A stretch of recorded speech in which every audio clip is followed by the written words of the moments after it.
श्रावणातील पहिला शुक्रवार आणि शनिवार रविवार सलग सुट्टीचा त्रिवेणी संगम साधत गेल्या 3 दिवसात 2 लाखांहून अधिक भाविकांनी करवीर निवासिनी श्री अंबाबाई देवीचं दर्शन घेतलं।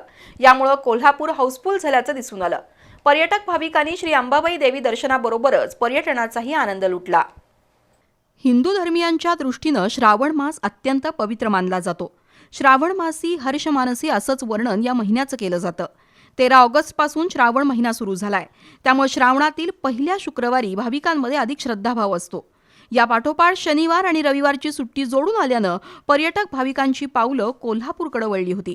शुक्रवारी 54,000, शनिवारी 73,625 आणि आज दिवसभरात 81,000 अशा एकूण 2 लाखापेक्षा अधिक भाविकांनी देवी दर्शन आणि पर्यटन या दुहेरी हेतूनं कोल्हापुरात हजेरी लावली।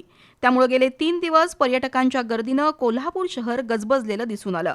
पार्किंगची सर्व ठिकाणं फुल झाली होती, त्यामुळे पर्यटकांना दिसेल त्या रिकाम्या जागेत वाहनं उभी करावी लागत होती। या गर्दीमुळे पूजा साहित्य खरेदीबरोबरच अन्य खरेदीचीही मोठी उलाढाल झाली। एकूणच सलग सुट्टीच्या कालावधीत पर्यटकांची गर्दी दिवसेंदिवस वाढत चालल्यामुळे कोल्हापूर आता पर्यटन हब बनल्याचं दिसून येतंय।